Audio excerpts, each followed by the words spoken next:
Welcome back to R&R, where bad media from the past needs a beating, and I have a feeling that I may need to revisit another game I reviewed in the past. During my early days, it's gonna take me a while to get into this quest. Oh wait, that reminds me of the very first video game review I ever did on the show. Quest 64. Now, you may have noticed there was the dip in quality in that video. And that was because that was the third episode I did on the show back in 2010, so I had piss poor recording equipment. Oh, and this is the worst part of the magic system. Your character Brian has to be facing right at the monster in order for your magic to hit it. If you face in a different direction, the magic goes the wrong way and doesn't hit the enemy, and yet you waste your magic points. So it attacks the ground. What the fuck is that shit? And now the technology, the capture card I have has improved since then, and my review skills have gotten a lot better. So I actually feel that this is the right time to revisit it in all its asinine glory, from beginning to end. Now let's take a trip back to Quest 64 again. Yes, I know that the gameplay footage was hard to see with the grainy quality, thus it was harder to see why it sucked so much. And now, since the quality on the video has gotten better, you're about to see even more clear onto why it sucks. Yeah, so the game opens up to this slideshow as the introduction, because as you know, the N64 couldn't fit full motion videos on the cartridges. Which is why, of course, many developers switched to the PlayStation and PC back in the day. Yeah, so we open up to the game setting in the world of Celtland. The young mage apprentice Brian, his father, went missing, so he is ordered to bring this very valuable item called the Yellowtail Book and search for his father. Quail dog, hand me the quail tweezers. That's the quail call. So, Brian, he is a silent protagonist, and no, you cannot change his name, despite there being a lack of voice acting. At first, the game doesn't look half bad for its time. It's very bright in color, and of course, but the camera goes all over the place all the time. And sadly, that's where the good of Quest 64 ends. Like, a lot of times the camera will actually get stuck in objects in the foreground and even in hills as the character is moving. And this especially happens when you enter a random battle where the camera completely reorients itself to a completely different angle, and you pretty much easily lose your place on the field after the battle's over. Now, Brian, being a mage, unfortunately, has very weak attacks, because he's using a staff and not a sword. Why couldn't he be a paladin? What's a paladin? I know you have to level up your elements and it's all just a huge grind, but the problem is that the combat basically boils down to a complete button mash. It's pretty much just slapping each other until the bad thing falls down. And you've gotta love the way Brian attacks. He swings like a fucking nerd. Basically, you get to level up your elements, earth, fire, wind, and water. By your powers combined, I am Captain Planet! Every time you find one of these spirits in random places in the field, or every time you gain a level. And when you level, your stats do not level up evenly. It's very similar to the leveling system in Final Fantasy II, where each stat will level up individually depending on what you do in battle. So, with that being said, in order to increase your defense and your health, you have to get attacked a lot. In order to increase your attack, you have to basically attack with your staff. But then you'll also lose out on magic points. Now, I know what you're thinking. You may want to max out all elements evenly, but unbeknownst to you, you cannot master all four. You will basically have to max out only 2 elements, and the ones you'll be using the most are water and earth. Why water? Because water is the only element that gives you a healing spell. Otherwise, you'd have to rely entirely on items, which is another problem I'll get to eventually. Without that cure spell, the game will become insanely difficult. and Earth because the Earth attacks basically do a lot more damage than fire, wind, and water. I mean, the most powerful spell you can learn in the game is Avalanche, which is dropping a bunch of rocks on their head. And there is a huge problem. There's no targeting system! Like, you have to be facing in just the right direction in order to hit the enemies. Otherwise, it'll completely miss the enemies going in the wrong direction. Oh, come on! How the fuck did this happen? I dropped it on nothing! Shit! Oh, fuck your balls! And the annoying thing about this is, the battle frequency rate is so high, and the transition is just so awkward. Just zoomed in an enemy with the weird music playing.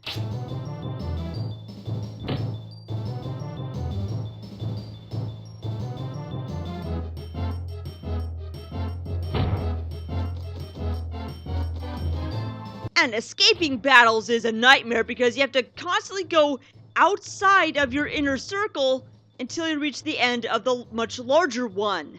Now, the circles represent the battle boundary and the individual boundaries between yourself and the enemy.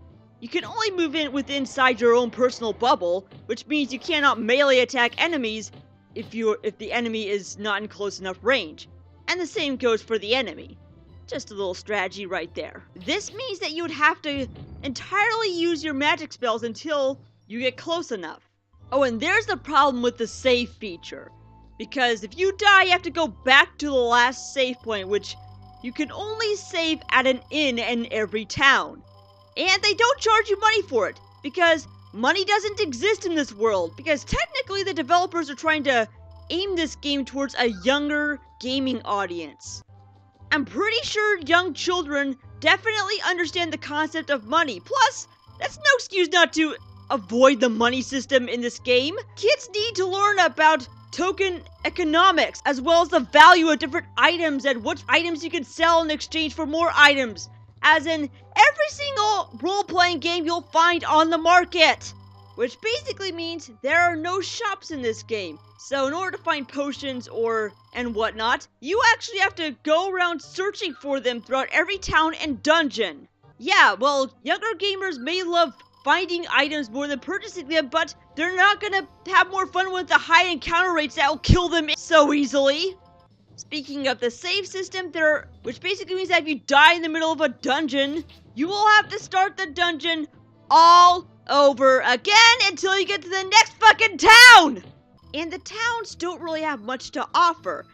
Remember when I said this game has pretty much no story? Yes, as you can see, this game's story is completely shallow. In fact, it's completely forgettable to begin with, and two, you would not even know what the hell is going on in the story unless you talk to the NCPs. Because fitting in cutscenes would be too much work.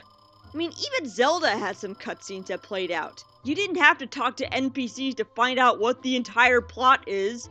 And the NPCs have absolutely no personality and are pretty much a blank slate. The story should not be spoken out by NPCs in various towns because talking to NPCs is not mandatory to the game. Oh, and in every town, you'll find a woman named Shannon who's on the same journey as you. Now, she always stops by the same inn, and I kind of find it creepy because it's like she's following me everywhere I go. Oh god, no, lady, you're sick! He's a prepubescent kid! What are you thinking? Stop stalking me! So in order to figure out what to do, you have to talk to the mayor or king of each town that they're missing their elemental orb. And you have to go to a dungeon and retrieve it. And there's a boss at the dungeon, and then you return the elemental orb, and he's like, oh, never mind, you can keep it. Okay, well, why the hell did you ask me to retrieve it to you in the first fucking place? And it's like that for 3 more times throughout the game. Who needs candles in a dark cave? It's the only way guiding us through the evening. Never mind, you can have it, young lad. We'll just wander aimlessly while we find nothing to do. Seriously, the fuck? But then the game gets extremely tedious and frustrating once you reach this fucking cave after the first town. Because then you'll basically go to tiny corridors and enemies that are a lot stronger than you unless you spent a million times grinding, what I really fucking hate are these bouncing dragons! Because every time they get up close to you, they're there to teabag you right on the spot. God, would you quit rubbing your balls on me? You attack its weak point for massive damage.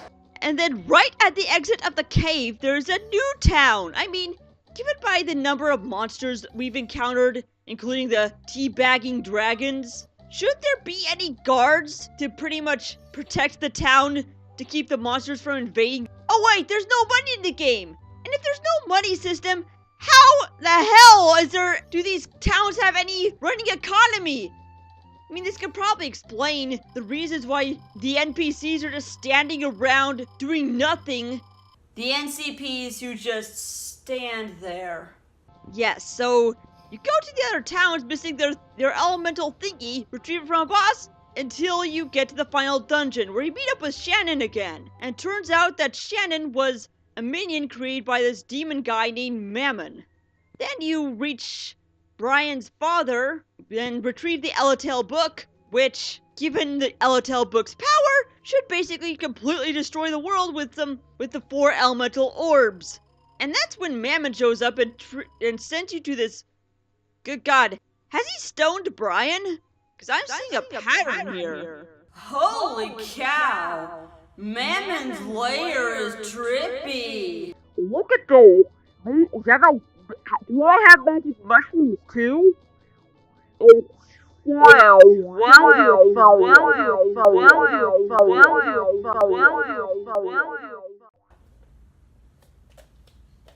How long have I been out? I gotta get back to this review. Okay. Promise to finish this game from beginning to end. Down on with Mammon and Shannon.